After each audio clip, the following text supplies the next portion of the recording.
Hi, once again, this is Brother Teacher. What I'm about to tell you, I don't want those of you that are in the martial arts, especially, to misinterpret what I'm attempting to convey.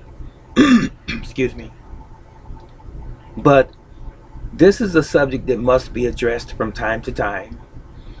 It just so happens that this particular subject today is directed towards individuals in the martial arts who study and or practice martial arts, those even who just simply sign up for the martial arts classes.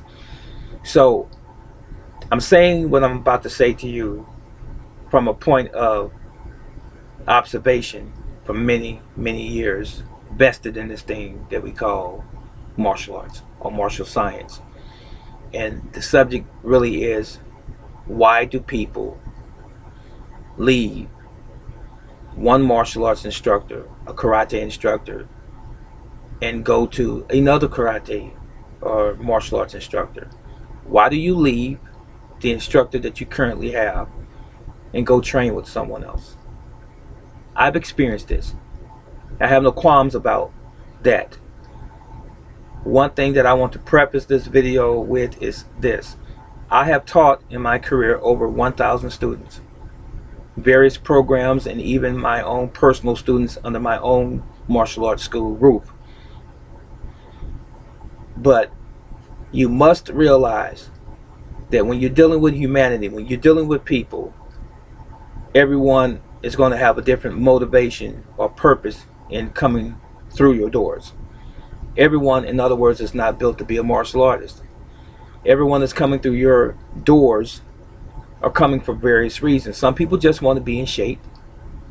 Others actually want to learn the whole style and or system of martial arts that you are promoting. There are those who want to just simply be a part of something.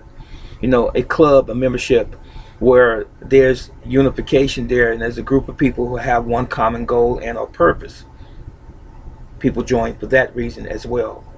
There are some people who join martial arts schools for illicit purposes. I'll leave it at that. If you want me to go any further into that particular aspect of it, you can leave me a note and or a message and I'll respond to it. But getting to the crux of the matter as far as this video is concerned, more commonly, the reasons why people leave one instructor and go to another one.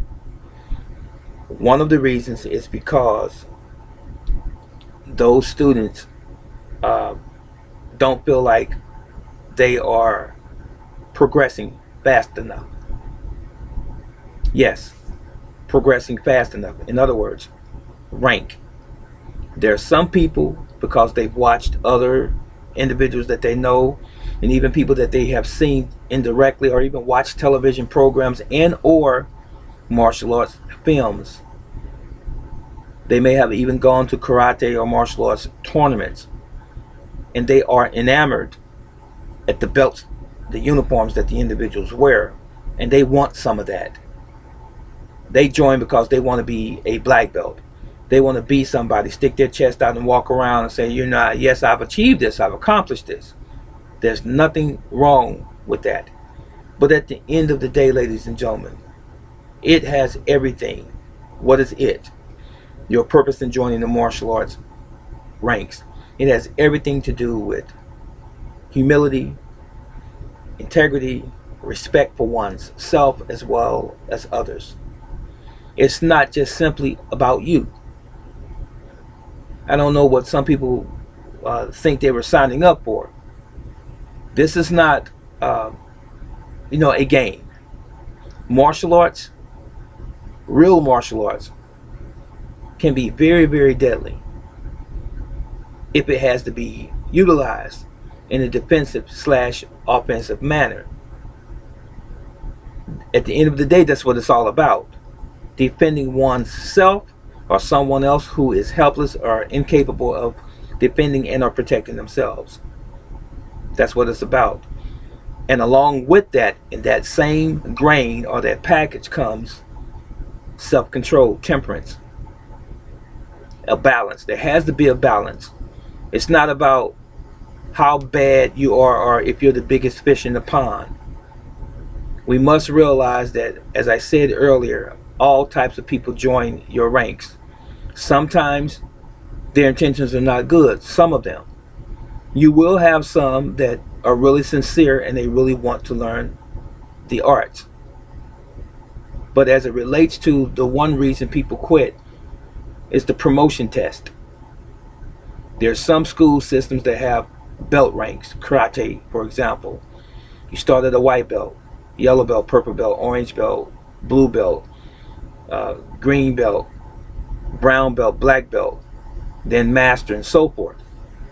There are some people who are chasing that rank, and oftentimes some of those individuals, when they're in the class with their other classmates and they see someone promoted to the next rank, somehow or another they feel that it should have been them as well, especially if they came around the same time or have been around as long as the other individual. It's not about what you think, it's about what the instructor knows. Everyone is not the same.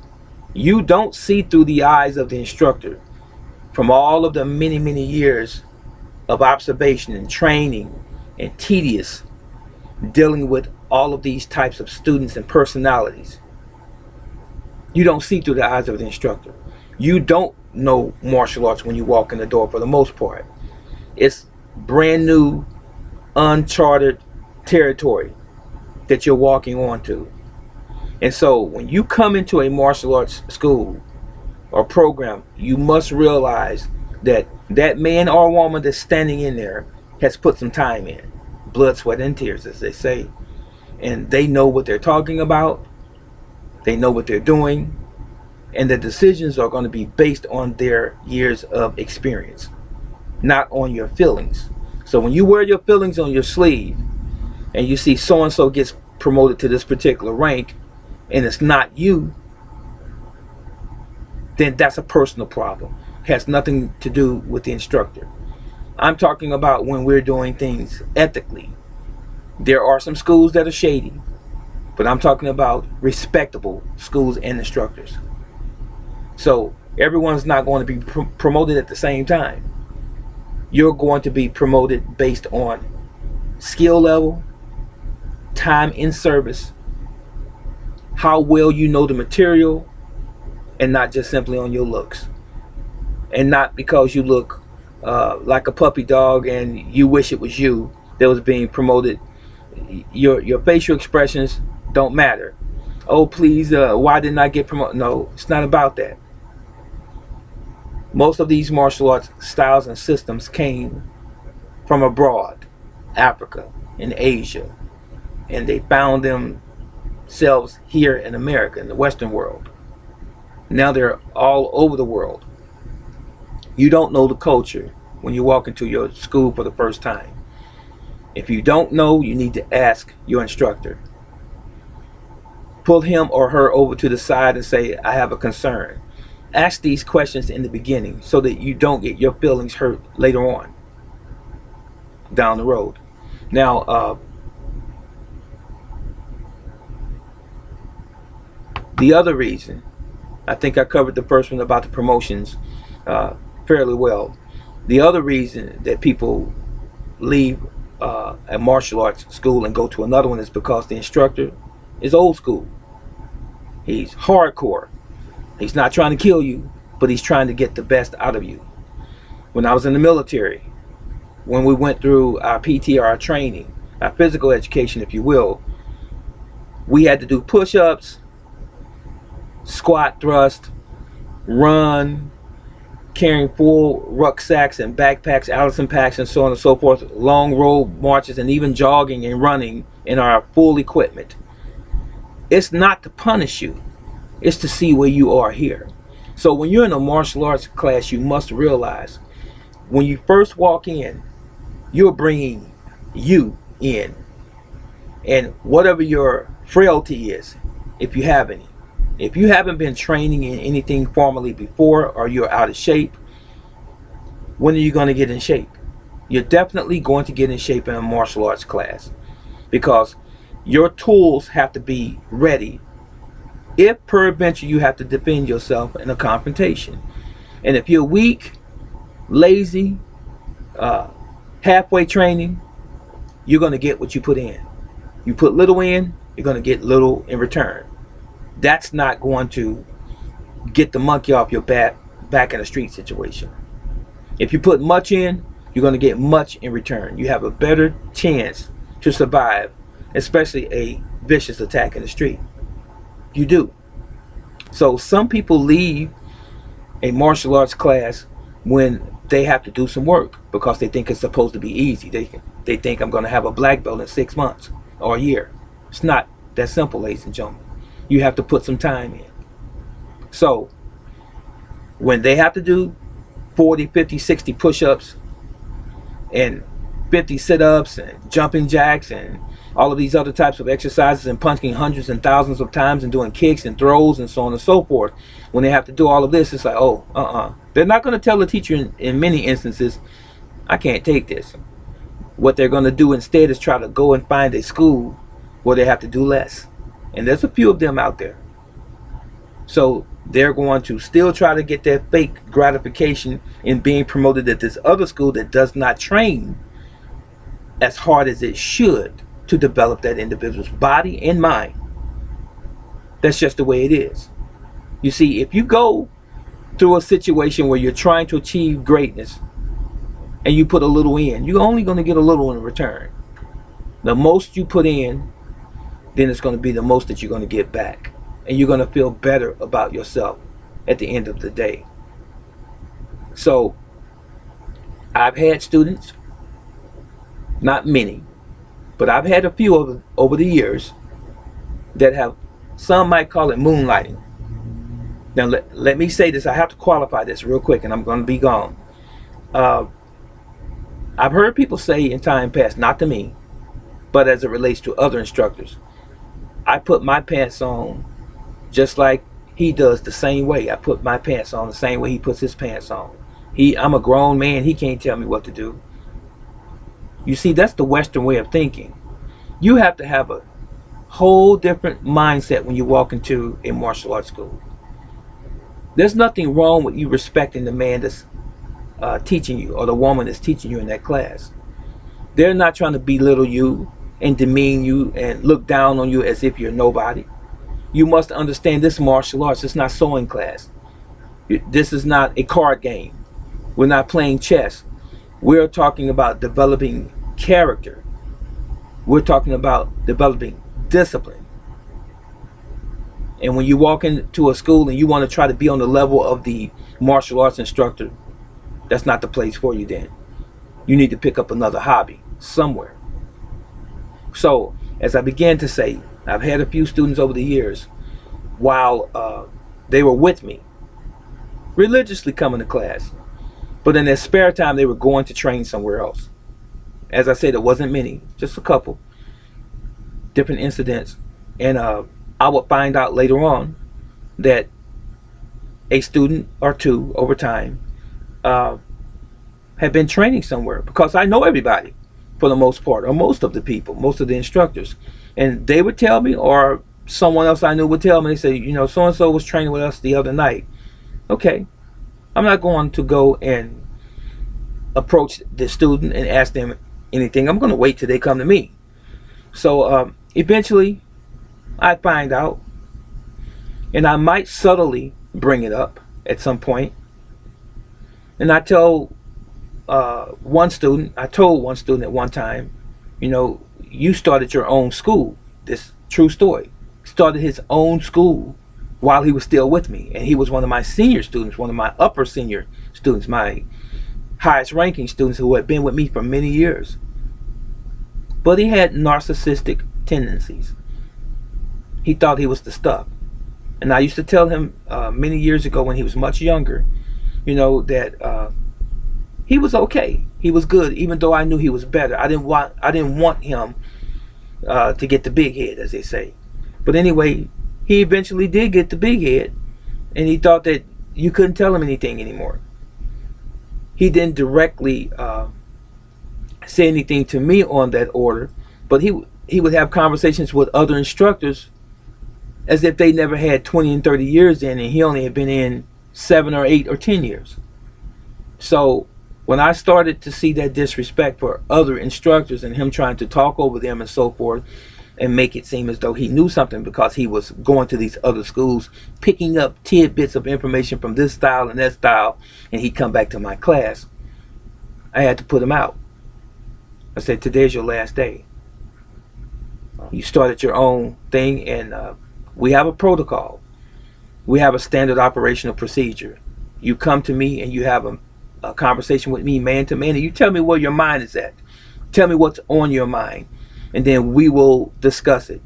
And then you'll have my blessings, and you can go your merry way. But if you do something deceitfully behind my back, and you say, I want to be as good as teacher or better than teacher, I want to come back and make him think that I'm the stuff. That's not the way to do it.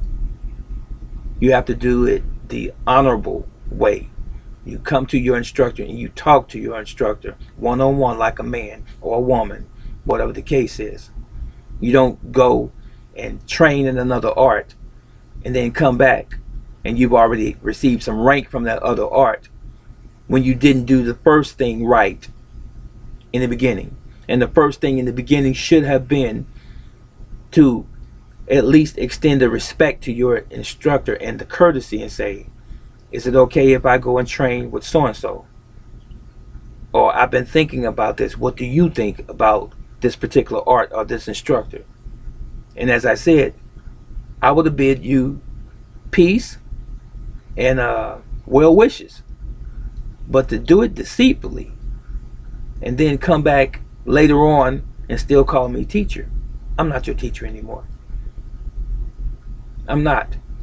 I was your teacher, but I'm not your teacher anymore because you betrayed my trust in you.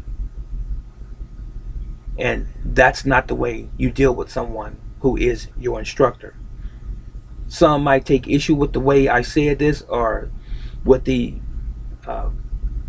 way in which I explained it. Maybe just the subject, period. And yes, you are a man or you are a woman, but there are certain rules and there are certain principles that govern martial arts, and not just simply martial arts, but most things in life. You have to come correctly. You can't go back door and think that you're going to be readily accepted again. It doesn't work that way. So for you instructors that may have experienced this already, hang in there. Continue to do your great work with your students, and you're going to continue to go far. We're always going to have that bad apple. We're always going to have someone who didn't really know what they were getting into when they joined the classes, and they're going to leave trying to find something easier, trying to find promotion test easier, trying to get the black belt faster than 5 or 6 years. They want it in 6 months to a year, as I said. They want to just be able to stick their fingers in their thumb and walk away, or their fingers in their belt, I should say, and walk around saying, you know what, I'm on top of the world. I'm a black belt now.